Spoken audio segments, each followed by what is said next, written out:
Hi, my name is Lucas, and today we're going to write an HTTP load balancer in C. Now, this is going to be a two-parter. In this first part, I'm going to explain, fundamentally what's going on. And then in the second part, we are going to implement it in C. That's going to be like a probably 2 or 3 hour video because I'm just going to sit down and do it in one shot. Wish me luck. But let's start with what HTTP is. If you've probably been on the internet. You go to your browser, could be Chrome, could be Edge, maybe you're an Edge user, I'm not going to judge you. That top link, right, that top part, it could say, it says, HTTP : / whatever. It could be, HTTP : / Twitter, X, CNN, Pornhub, Tinder, whatever, right? That tells you that that's the kind of request that we're working with. HTTP stands for Hypertext Transmission Protocol. And the way it works in this kind of like client server style environment is you have a client, you have a server, right? The client makes an HTTP GET request. So this would be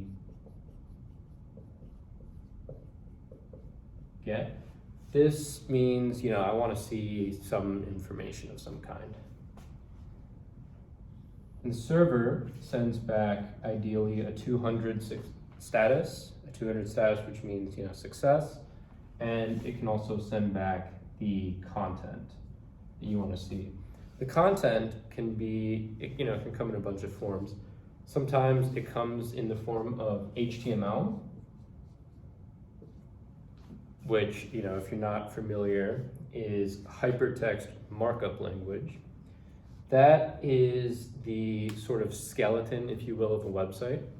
So like, if a website has that like nice sidebar or, it has however many paragraphs of text, the HTML determines that.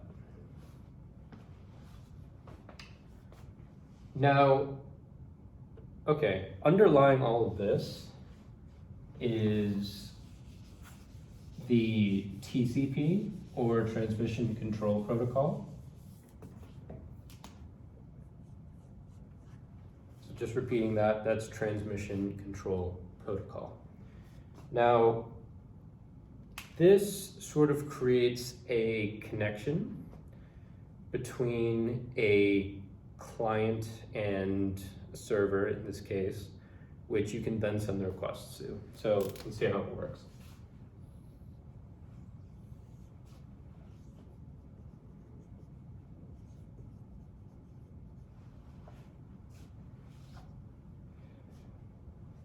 Client, server.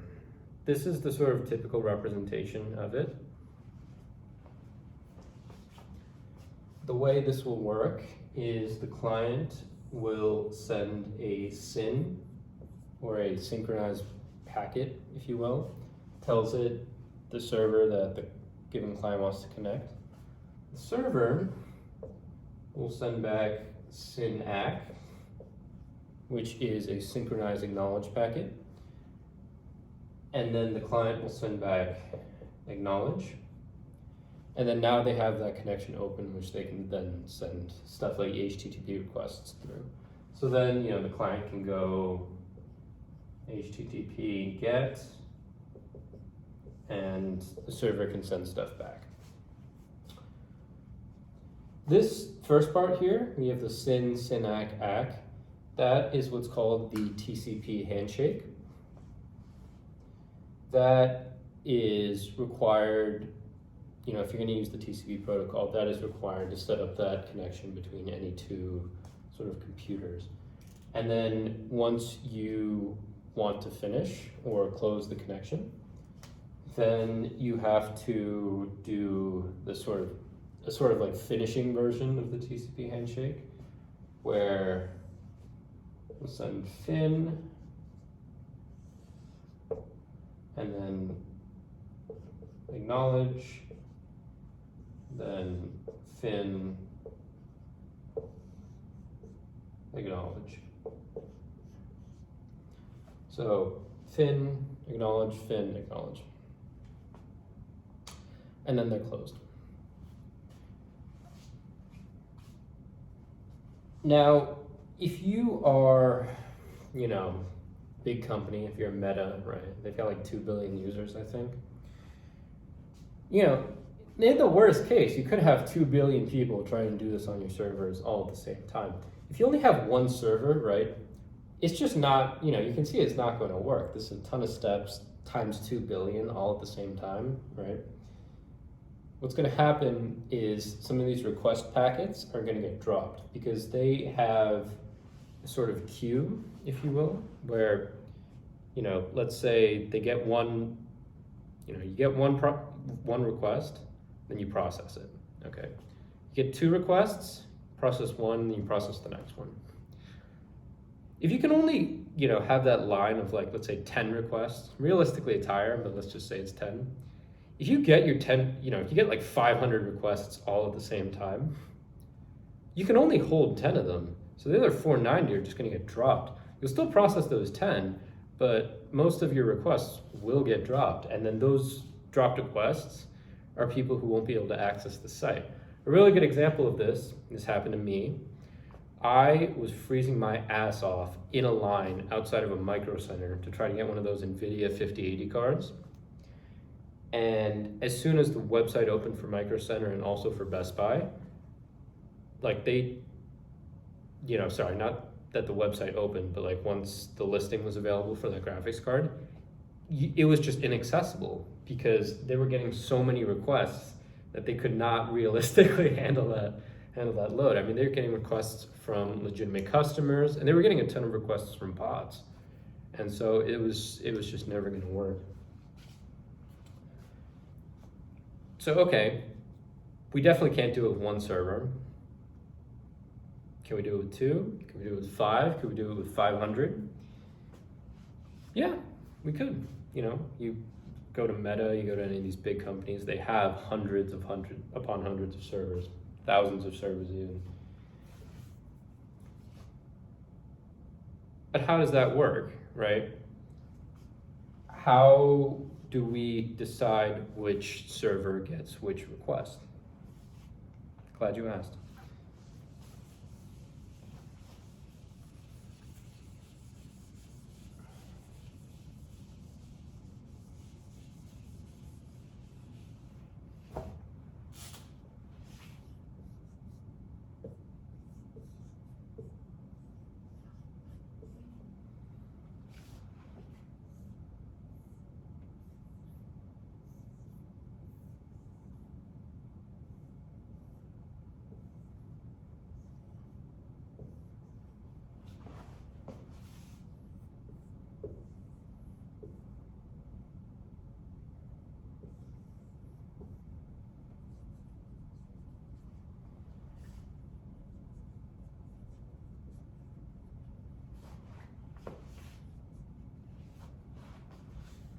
Okay, this is a super crude drawing, but I hope it gets the point across. The answer, right, to that previous question of how we separate, which server gets which request, is with a load balancer. Now, what's gonna happen is if you're a client and you wanna make a request, that request will have to go through a load balancer, and the load balancer will then pass that request to one of the servers. What's the advantage of this? Well, if you were just to say, okay, well, you know what, we're just going to have our servers all over the place, and we have clients all over the place, and clients can just access whatever server is closest to them. That works well in theory, right? But if you have a server out in like Nebraska, no disrespect to anyone out there, but there's less people out there in terms of density than there are like in, let's say, New Jersey or New York. So your New York servers are going to get flooded compared to some of those, more out there servers. Maybe you're in Alberta, Canada, those super remote regions. And so you're gonna have some servers that, still get flooded. And that's what the load balancer is for.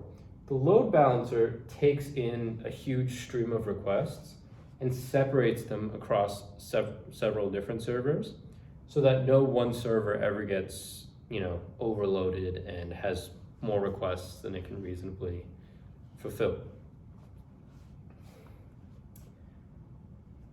There are a couple of different kinds of load balancers.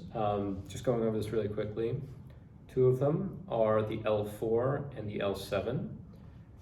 The L4 looks at the headers, packet headers, and that just means it's looking at things like timestamps, client info, stuff like that, to determine which of these it goes to. There's also L7 load balancers, which can look at the actual content inside the requests. And that's useful for like more secure applications, if it's anything account related, if it's my roommate's Tinder, stuff like that, then you want an L7. But we're not really worried about security right now. This is just kind of a proof of concept. And so we're just gonna do an L4. L4s are faster and easier to implement. So let's just take it easy on ourselves and do a nice L4. As far as deciding which of these servers we want to send requests to, there are a couple different algorithms we can use. Phone was low on battery again. One is the round robin algorithm. This is the easiest one, and this is the one we're going to use. The way it works, right, if we're looking at this top load balancer in particular, it will send if it's got this stream of incoming requests, it'll send the requests to the servers in a round robin fashion. So that means it'll go like, let's say this server first, and this one, then this one, this one, this one, this one, this one, this one, round robin style. That's one way you can do it. Other algorithms are kind of more complex. They look at which server is the busiest, which server is the fastest, which one's the closest, with all these different things that can affect how fast these responses get fulfilled, or how fast you can get a response from the servers. Point is, there are a lot of different ways you can do this, but round robin is the easiest, and so we're just going to do that. And just so we're clear, just so I can tie in that TCP concept from earlier, the client, instead of making this TCP request with the server, the client would make the request with the load balancer, and the load balancer has a pool of TCP connections with all of the servers. So the load balancer will just sort of keep all these TCP, it will do the handshake with all these servers, and then keep that connection alive. And so then it can just take any information from the client and send it to any one of those servers. Now, a load balancer, fundamentally the goal is keeping your application, your platform, whatever, is, making sure it's reliable. And so part of that is making sure that these servers, not just that they're overwhelmed, but that they stay healthy. So what does that mean? If that top server goes down or starts having problems, what's going to happen, right? If you try to send requests to it, it's down. Nothing's, you're not going to get anything back. And so those people there will be an outage. That's bad.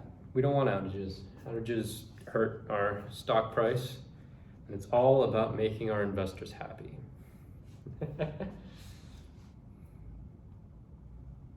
And so if that server goes down, then we want to know about it so that we can, I dropped my pen, we can send our information to the other servers.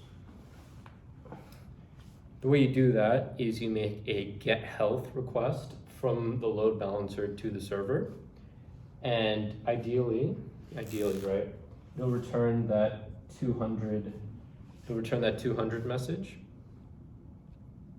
Okay, you make your get health request to a server, it sends back your 200. All right, we're fine, we're good.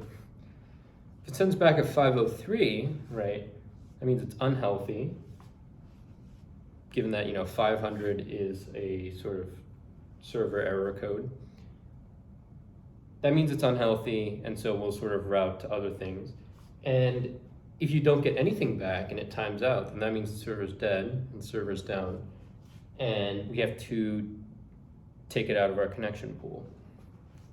So, right, this server's down, that means the request would time out, and so